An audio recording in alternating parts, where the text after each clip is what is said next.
Sarah's back. Yes. She missed me. Sarah Hill, CEO and founder of Bookster, is back with us for our Bookster segment. And she's brought back one of our favorites, Yes.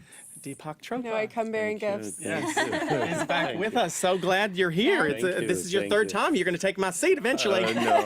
That's good. That's good. You're the author of You Are the Universe, Discovering Your Cosmic Self and Why It Matters. A book that I love Yes. and I fully endorse. Me too. Yes. Yeah. Everyone And needs to people read it. people Go who to have Bookster. watched, who've seen your segment, have Thank bought you. it and have commented on it as well. Okay, so I wasn't here a few weeks ago. Things went down. They did go down, Things apparently, went which I down. was like, what the hell is going on?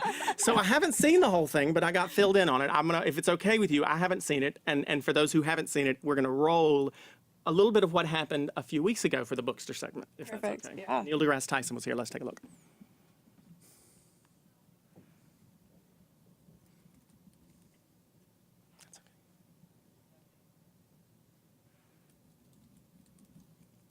Okay, well, let's see. Let's just come back to us. I'm not sure if we have the audio for that. Well, But apparently, basically- tell us what happened, Well, so Carrie. the audio, what he said was that Deepak has a profound misunderstanding of quantum mechanics, and the Deepak finds words in quantum physics that sound deep and profound, but they're not. Oh, shit. And Neil deGrasse Tyson also said that Deepak's science literacy is below what he portrays himself to. What the hell do you do when I'm not here? So it's that? okay. So you know what Neil is.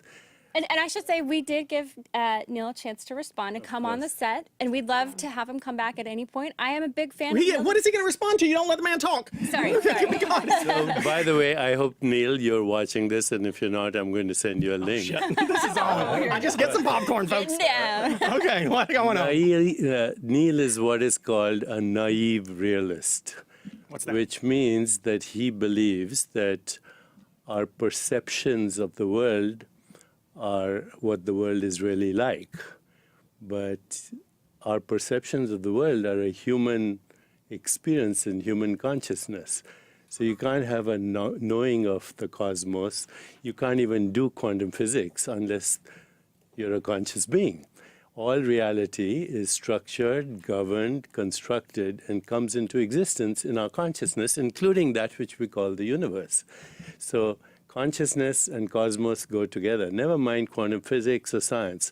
Science is a method of inquiry in human consciousness. As Werner Heisenberg, one of the fathers of quantum physics, said, nature doesn't reveal herself to us as she is, but as exposed to our method of questioning. Who is it that wants to know? Who is it that is doing the experiments? What is it that conceives of experiments, designs them, and makes the observation? So, any explanation of a universe independent of consciousness is theoretical. So his science is based on faith, that there is something called matter independent of our experience of it. Well, if there is a reality outside of our experience of it, or outside awareness, or outside consciousness, it's unavailable. We'll never know what it is. The only reality we know is that which we experience in human consciousness. It's a human experience, not a dolphin experience. Ask a dolphin about stars. Or, okay, what does the world look like to an insect with 100 eyes? So are these two different schools of thought, though? No, they're all schools of thought. Science is a school of thought. Philosophy is a there's two school of different thought. schools of thought. Religion is a school of thought. Everything that we can name or describe is a school of thought. Reality has nothing to do with schools of thought. Reality is that which gives rise to thought itself, Sarah? Okay, so I think part of his argument was saying that he had tools to measure fact, right? And there are laws that are now deemed as fact. So what The is tools your- are extensions of consciousness. of consciousness and extensions of our sensory experience. And that sensory experience is an activity in consciousness. That's all we can know.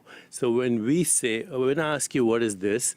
you'd probably say it's a cup or a mug. Well done. It's a very important. It's a very important set piece that actually- Carrie always wants to be on camera. Actually, this is an experience. And what is an experience? It's a shape, it's a form, it's a color, it's a sound, it's a sensation, and therefore it's an activity of consciousness.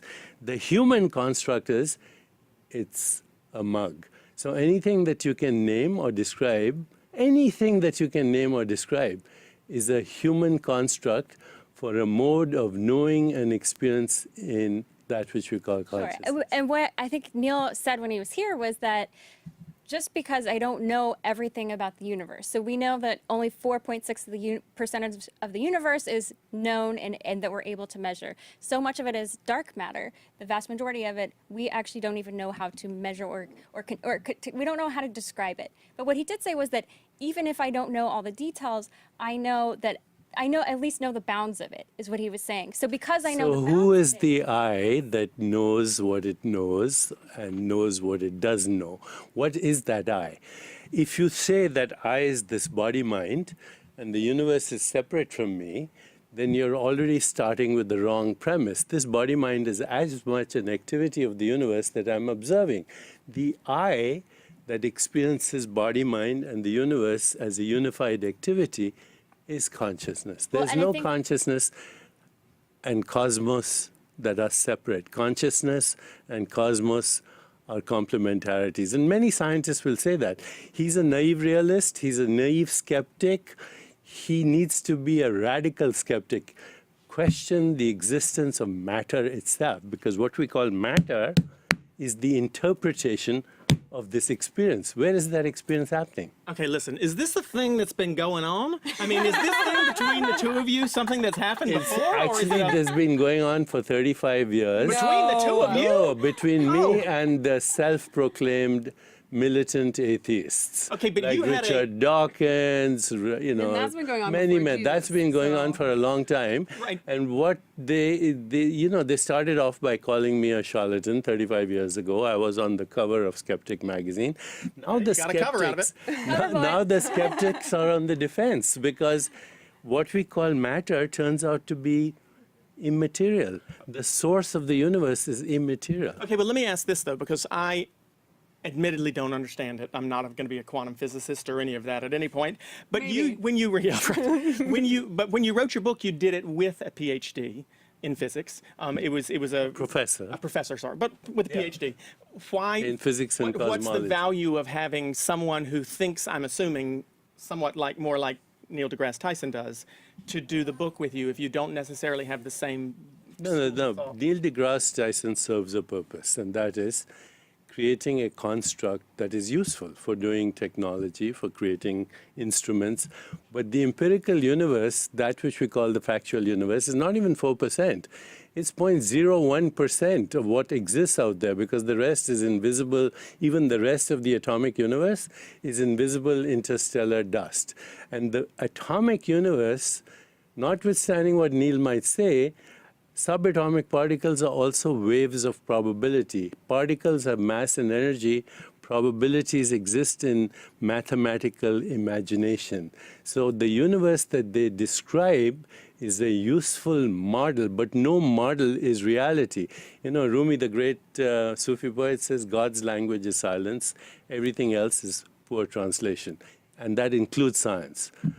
Well, so one thing that I've seen Neil say is that even if we don't know everything about the universe today, our knowledge has been constantly expanding. Look at what's happened since the Enlightenment, since the Industrial Age. So even though we don't know everything now, we will know in the future. And that's why he, in his own way, has faith, in my opinion. He has faith that science and the observability will explain the Without natural world answering, but incomprehensibly. without asking the question, who's the observer? What is the observer?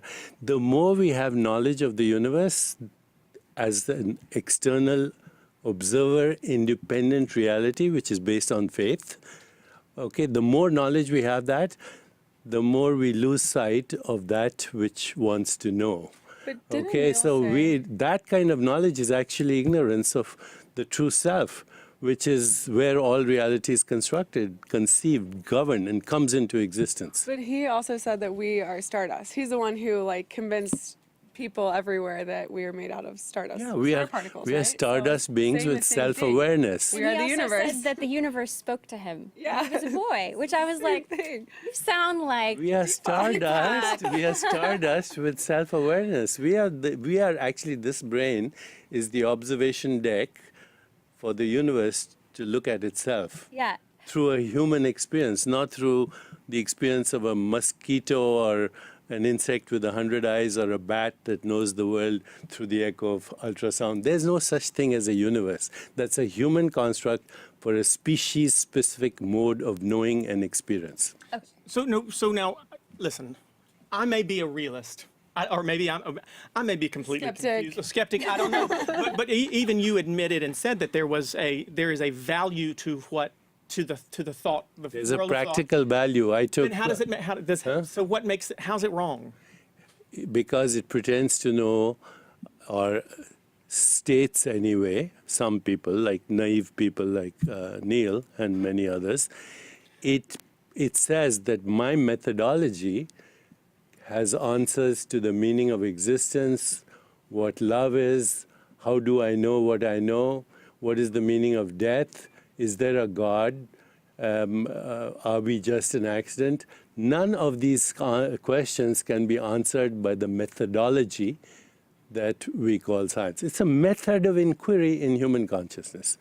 Okay, so is religion, so is philosophy, so is theology. Is it not just? Is it Reality, not just at some though, point- is may it- I say something? Reality requires transcendence of thought. Is it not just at some point though that it's like religion in a way that some people choose to be Catholic and believe a certain thing, and some people just want to believe this is a fucking cup, and that's all it is. We created it. Just as you created the construct of a cup, you created the concept or construct, I have a body, I have a mind, there is a universe. These are all activities of consciousness within consciousness. Right, but is there not a way- Feelings, thoughts, feelings, sensations, perceptions, and their interpretations, period. Right, but I'm not going to say- We participate in the creation of that which we call the universe. But I'm not going to say that someone who is Jewish, I grew up Southern Baptist and have a very different belief set than someone who grew up Mormon or grew up Catholic. I'm not going to say to them, just personally, that what they believe is wrong or it's naive, because, I don't want them saying that about my stuff. Is it okay to say that about someone's I beliefs? think what we have to really question is our habitual certainties, whether they come from science or religion or theology or philosophy. We have to take time to be silent and just be. And when you are silent and just being, you recognize there's a knowing element in every experience. Spiritual traditions call it the soul, spirit, consciousness, fundamental reality, whatever. It doesn't matter. That which knows this experience is not in time. Because once upon a time, this experience was a baby. This experience was a toddler. But the knowing of that experience in consciousness is the timeless factor. But it is a provable fact, right? That the baby will become a teenager and will become an adult, and it's going to happen that way. That's an activity. It's a process. Where is that process happening? Where is the knowing? But it's provable that it's always going to happen. Yeah, what we call laws of nature are regularities of experience. Got an answer for everything. I'll give him that. I'll give you that. But the laws are always bendable, is what we see. Yeah, And moreover, that's what- nobody Is it even... bendable that you won't become an adult at some point? The laws evolve, isn't. but what they are is regularities of experience in human consciousness.